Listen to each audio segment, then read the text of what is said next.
that's the hole drilled into the top of the IBC, and thanks for your advice on that. That's a solution found for our collapsing IBC problem. But we need your help again, your advice, because even though it's really hot right now and it's a while before it starts raining again, we really need to get to grips with the waterlogging problem on our vegetable area, because now is the time to do the work, the preventative work, to take care of it for next season onwards. And I'm not quite sure what to do about it. I've had Xiao tractor over because he has a JCB which will enable us to dig out the land as required. And we spent a couple of hours together walking around the land, and we certainly agreed on one thing, and that is the bund or canal that's down on the edge of our land that borders Alvaro's land. Well, that's not deep enough. We did have a little giggle about the fact that I did dig it out by spade earlier this year, but Xiao is convinced that for that to work effectively, it needs to be deeper and it needs to be wider. So that's great. That's a solution found for that. We will take it right back to where the water first enters the land by the road, and then get it so it goes all the way down to the area where it turns and then goes in a straight line down to the old road, because once it reaches that point, it's away, it's not going to soak back in towards the land. So to give you an idea about the extent of water that does come onto our land when it rains, the entire 6-acre area in front of us, all the water that falls onto that will eventually, either on the surface or through little underground channels or just natural soak away, it all makes its way down to the half acre where we're going to be growing things. But that's not the only area where the water's coming from, because all the rainwater that lands on the area around me and to my left makes it down to us eventually. And it's a huge catchment area, a massive amount of rainwater. Bearing in mind that our neighbour's friend recorded just shy of 1 metre of rain in total in his weather station between October and May last year. The levels of water are astonishing, and they're all being captured and they're all being funneled down towards where our well is on the vegetable area, and there, well, that's the pinch point, and I think that's why it's so wet during the wettest part of the year. So what do you think? What would you do?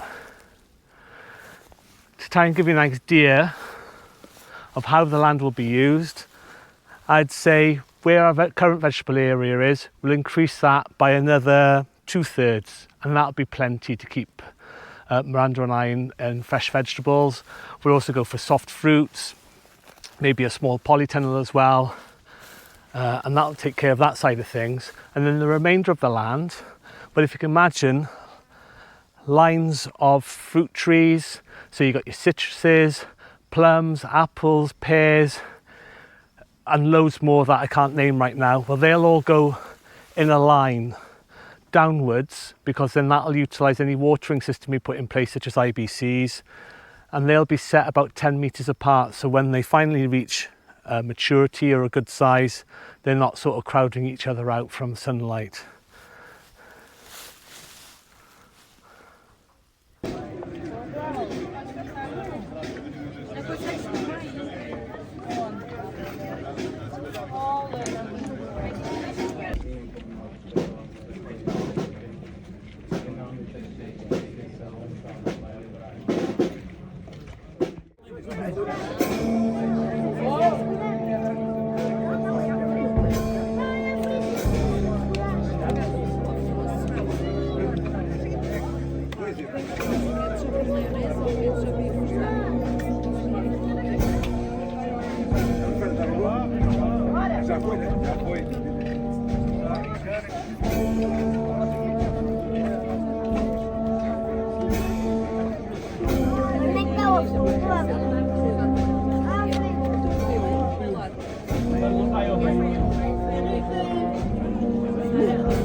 Homens Jesus, perdoai-nos e livrai-nos do fogo do inferno.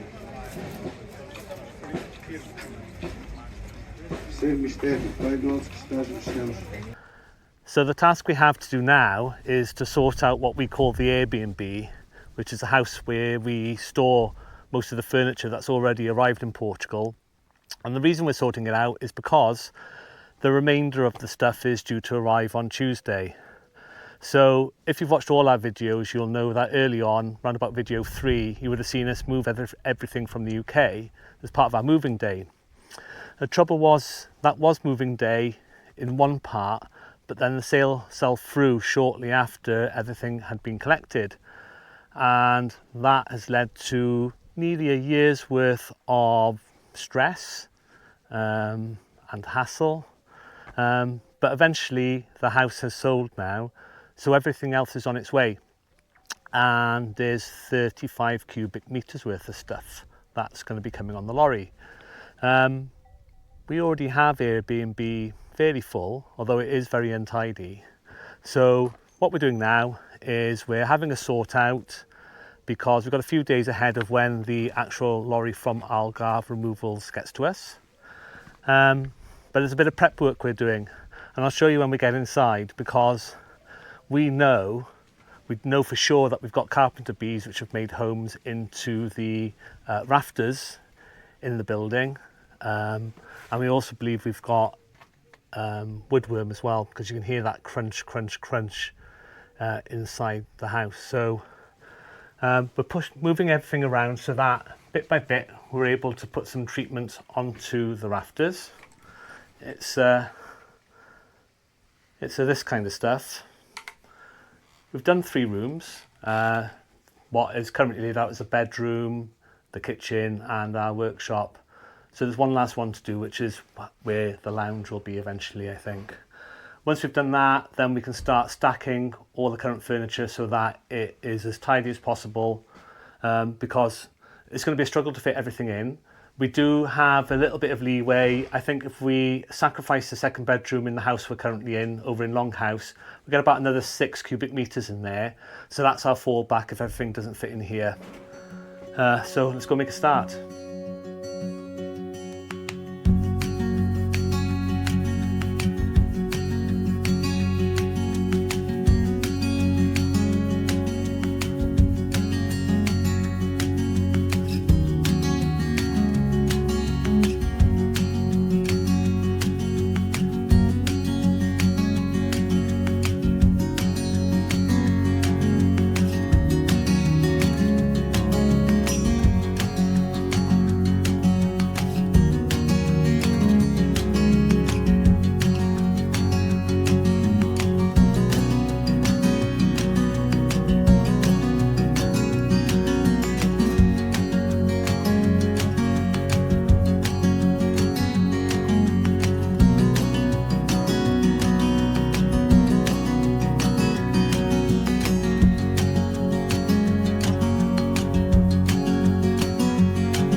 Okay, we've had a little walk through and a discussion about what to do, so we have the semblance of a plan. Yeah, I think the plan is to use this back room and try to get as much in here as possible, stacking right the way up to the ceiling. What's happened over the last few months is that when we've needed to find something, we've come in here, we've rummaged in a box, we found the thing, and the box is left open and really dishevelled and not packable, so we're going to have to keep repack some of the stuff. And then what I thought we could do is, as we stack the boxes up high, we write on the outside what's in the blinking box, because that's half the trouble. When you start packing for moving house, you haven't got a clue what you've put in the box. Yeah. Half the time it's just, I don't know, shoes. And bearing in mind that once stuff is stacked in this back room, the bedroom, there'll be no getting at it at all without a huge amount of hassle until the main housework is complete. And there's not even a schedule for that to start, although we're hopeful it might be fairly soon. But for now, we know that we've got to be really mindful of putting things in the right spot inside the house. So by the end of this, hopefully everything that's in the other 2 rooms and everything included in here will be stacked neatly, leaving us 2 completely empty rooms for everything else that's going to arrive on Tuesday, as I said before. I think the only other thing we need to bear in mind is, as we're sorting, if there is things that we find, such as the car seats that we've taken out or not used, that we might need to use, we need to put that to the front just in case we do need to get at them. Yeah. So we need to have as we're sorting, we need to think about priorities as well. Okay.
One, two, three, lift.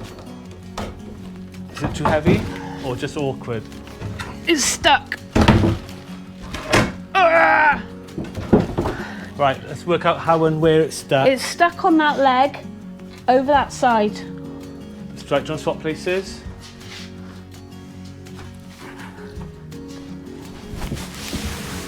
One, two, three, lift. Which way are you going, babe? I don't know, you tell me. Right, turn.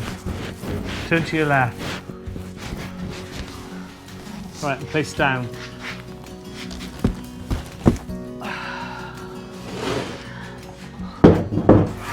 Let's turn it around. That way? Yeah. Right.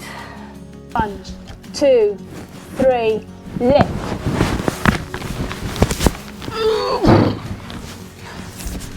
On your call. 1, 2, 3, lift.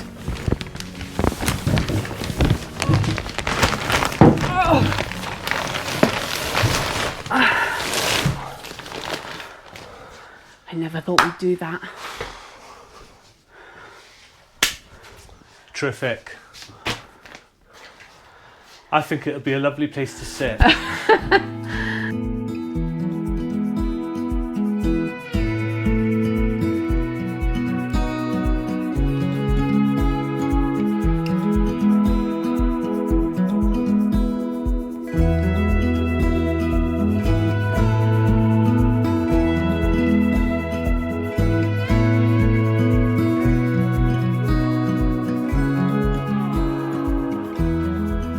Okay, that's job done. Let's go through and have a look how we've done. So, this first room, fridge freezer will stay where it is, but the chair, that chair there will be moved through to next door once furniture starts arriving in a few days. This room is entirely empty, bar the step ladder for when we treat the roof timbers for woodworm. And down here, it went to plan.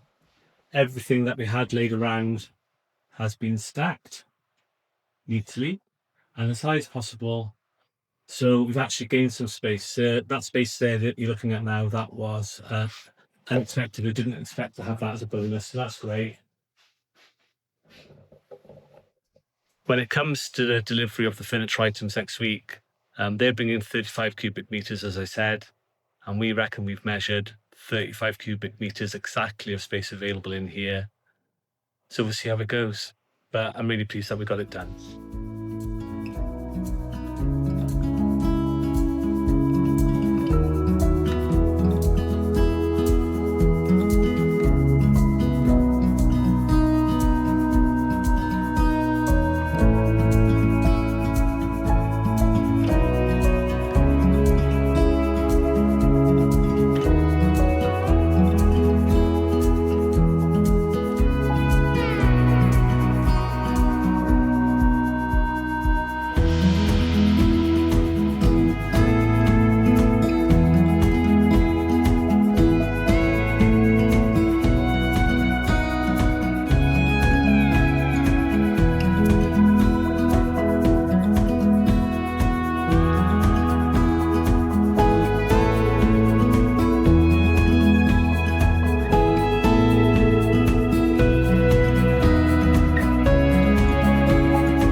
So Marco and his removals team have just left. So let's go and have a look at how we got on and see whether our preparation over the last couple of days has been worthwhile.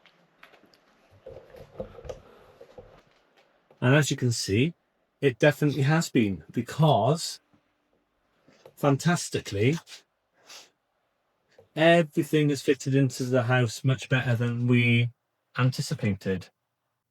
We've got plenty of space for walking around, and we can get to everything.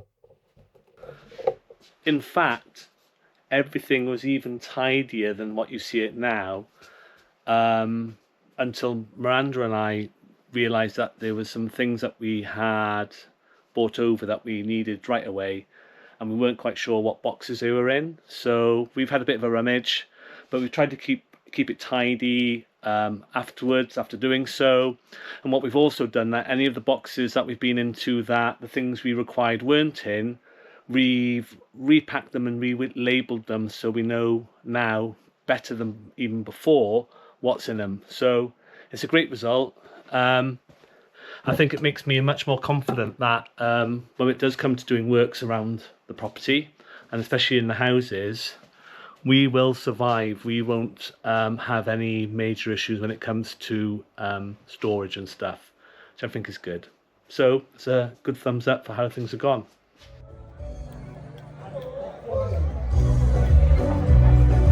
Oh, lampada. Lampada,